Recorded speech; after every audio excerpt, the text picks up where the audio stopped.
নমস্কার বন্ধুরা, আপনাদের সকলকে আরও একটি গুরুত্বপূর্ণ ভিডিওতে স্বাগত জানাই। আমাদের বাংলা আবাস যোজনা ঘরের টাকা নিয়ে আপনাদের করার নির্দেশিকা জারি করলো রাজ্য সরকার। ঘরের টাকা পেতে হলে আপনাদের এই নির্দেশগুলো মানতেই হবে। আপনাদের ঘরের লিস্টে যাদের যাদের নাম এসেছে আপনাদের এই সমস্ত কাজগুলো করে রাখতে হবে, তবেই কিন্তু আপনারা ঘরের টাকা পাবেন। আপনাদের হাতে খুব কম সময়, এর মধ্যে আপনাদের সকলকে এই কাজটা করতে হবে। যদি না করেন সেক্ষেত্রে আপনি ঘরের টাকা আপনাদের অ্যাকাউন্টে না ঢুকতেও পারে। কি কি সেই নির্দেশিকা জারি করেছে সমস্ত ডিটেলসে আপনাদেরকে জানাবো। তার আগে আপনারা যদি আমাদের এই চ্যানেলে নতুন হয়ে থাকেন, চ্যানেলটিকে অবশ্যই সাবস্ক্রাইব করে বেল নোটিফিকেশনটা অবশ্যই অল করে দিয়ে যাবেন। আমরা যখনই নতুন কিছু আপডেট দেবো আপনারা ওই নোটিফিকেশন বেলের মাধ্যমে সমস্ত আপডেট পেয়ে যাবেন। নিচে ডেসক্রিপশনে আমাদের হোয়াটসঅ্যাপ গ্রুপ এবং টেলিগ্রাম গ্রুপটিকে অবশ্যই জয়েন করে রাখুন, ওখান থেকে আপনারা প্রত্যেক দিন আপডেট পেয়ে যাবেন। তো বন্ধুরা, এখানে দেখুন আপনাদের একটি পত্রিকার মাধ্যমে আপনাদের পরিষ্কারভাবে ডিটেলসে জানিয়েছে। এখানে বলা হয়েছে দেখুন, আবাস যোজনার টাকা নিয়ে করার সিদ্ধান্ত নিল রাজ্য সরকার। আপনাদের আরও বলা হয়েছে দেখুন, আবাস যোজনা প্রকল্প নিয়ে কেন্দ্র এবং রাজ্যের মধ্যে দ্বন্দ্ব ছিল প্রথম থেকেই। জনসাধারণের কল্যাণে কেন্দ্র ও রাজ্যের একাধিক জনহিতকর প্রকল্প চালু করে থাকে এবং তার মধ্যে এটি অন্যতম। আবাস যোজনা প্রকল্প নিয়ে একের পর এক আর্থিক দুর্নীতির ঘটনা সামনে এসেছে। সেই কারণেই কেন্দ্রের তরফে রাজ্যের জন্য আবাস যোজনার টাকা 2 বছর আগেই বন্ধ করে দেওয়া হয়েছে। বারংবার অনুমোদন জানালেও তা নাকচ করে দেওয়া হয়েছে। রাজ্যের শাসক দল কেন্দ্রের এই আচরণের বিরুদ্ধে গিয়ে কড়া বার্তা দিয়েছেন যে এবার আপনাদের মুখ্যমন্ত্রী মমতা বন্দ্যোপাধ্যায় ঘোষণা করে জানিয়েছিলেন যে আপনার আবাস যোজনা প্রকল্পের টাকা আপনাদের ডিসেম্বর মাসের মধ্যেই দেবে।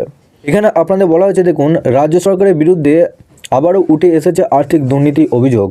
তরুণের স্বপ্ন প্রকল্পে পড়ুয়াদের ট্যাবের টাকা নিয়ে জালিয়াতির অভিযোগ শোনা যাচ্ছে রাজ্যে একাধিক জেলায়, যেটা আপনাদের ট্যাবের টাকা বলছেন।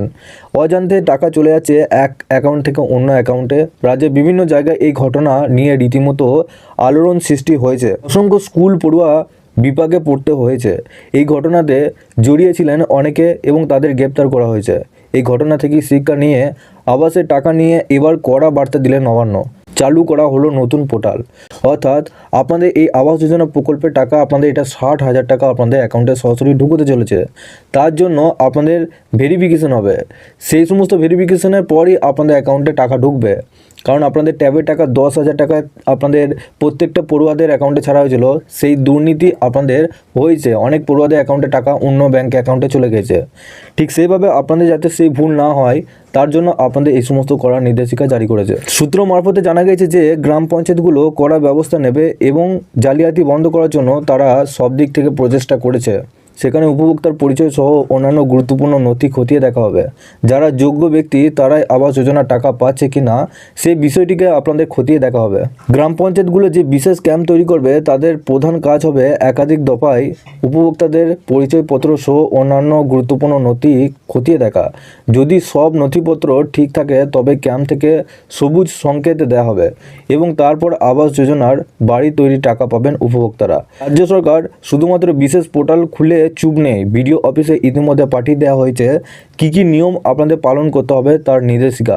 পোর্টালের প্রধান কাজ হলো উপভোক্তার নামের সঙ্গে তার আধার নাম্বারে সংযুক্তিকরণ করা। প্রশাসনকেও এ ব্যাপারে সতর্ক থাকতে হবে। বায়োমেট্রিক ব্যবস্থা রাখা হবে যাতে অ্যাপের মাধ্যমে উপভোক্তার পরিচয় নিশ্চিত করা যায়।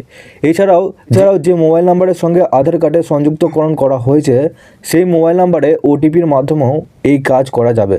যদি সমস্ত ঠিকঠাক থাকে তাহলে আবার যোজনা তালিকায় সংশ্লিষ্ট ব্যক্তির নাম উঠে আসবে। এরপর সরাসরি পোর্টাল থেকেই SMS-এর মাধ্যমে উপভোক্তাদের জানিয়ে দেওয়া হবে নির্বাচিত হওয়ার কথা, আর সেই SMS-এর ভিত্তিতে তিনি টাকা পাবেন। অর্থাৎ আপনারা বুঝতে পারছেন আপনাদের এই যে আপনাদের পঞ্চায়েতে আপনাদের ওটিপি ভেরিফিকেশান হচ্ছে, এই ওটিপি ভেরিফিকেশান যদি না হয় সেক্ষেত্রে আপনাদের বায়োমেট্রিকের ব্যবস্থা রাখা হয়েছে। আপনাদের ওটিপি যদি না হয় সেক্ষেত্রে আপনাদের আঙুলের ছাপের মাধ্যমে আপনাদের সমস্ত তথ্য যাচাই করা হবে। আপনাদের এই পঞ্চায়েতে আপনাদের শুধু ওটিপি ভেরিফিকেশান হচ্ছে না, এর সাথে একটি স্বঘোষণাপত্র আপনাদের ফর্ম ফিল আপ করা হচ্ছে। তো সমস্ত কিছু ডিটেলস আপনাদের যাচাই করা হচ্ছে এবং যে স্বঘোষণাপত্রটা আপনাদের ফিল আপ করা হচ্ছে সেই স্বঘোষণাপত্রে আপনি যে ব্যাংকে অ্যাকাউন্টে টাকা নেবেন আপনার 60,000 টাকা ঢুকবে সেই অ্যাকাউন্টের নাম্বারও চেক করা হচ্ছে, কারণ আপনি সে আসল ব্যক্তি কিনা সেগুলো আপনাদের চেক করা হচ্ছে। আপনাদের মধ্যে যাদের যাদের SMS এসেছে তারা কিন্তু অনলাইনে এই পদ্ধতিটা আপনারা বাড়িতে বসে করতে পারবেন। ইতিমধ্যে আপনাদের এই চ্যানেলে দেওয়া রয়েছে, দেখুন আপনাদের ফুল পদ্ধতি আপনাদের দেখিয়েছি, কিংবা আপনার নিচে ডেসক্রিপশনে একটা ওয়েবসাইটের লিঙ্ক দেওয়া রয়েছে, আপনারা ডাইরেক্ট ওই লিঙ্কে ক্লিক করে আপনারা ওই ভিডিওটা দেখতে পারবেন। আর নিচে ডেসক্রিপশনে হোয়াটসঅ্যাপ গ্রুপের সাথে যুক্ত হয়ে যান, ওখানে কিন্তু ভিডিও দেওয়া রয়েছে। যাদের এখনও পর্যন্ত SMS আসেনি যারা যোগ্য উপভোক্তা রয়েছেন এবং আপনাদের লিস্টে নাম রয়েছে, সেক্ষেত্রে আপনারা কী করবেন, আপনারা নিজে নিজে পঞ্চায়েত অফিসে যান, সেখানে গিয়ে দেখা করুন। সেখানে আপনাদের বায়োমেট্রিকের মাধ্যমে ভেরিফিকেশন কিন্তু কমপ্লিট করে দেওয়া হচ্ছে। তো আপনাদের আবাস যোজনা প্রকল্পের টাকা 15ই ডিসেম্বর থেকে ছাড়া হবে। আপনাদের মধ্যে যাদের যাদের এই SMS এসেছে তাদেরকে সকলকেই আপনাদের OTP ভেরিফিকেশন করে নিতে হবে 15ই ডিসেম্বরের মধ্যে। 15ই ডিসেম্বরের পর থেকে আপনাদের প্রত্যেকের অ্যাকাউন্টে টাকা ছাড়া হবে। তার মধ্যে সকলকে আপনাদের এই কাজটা করতে হবে।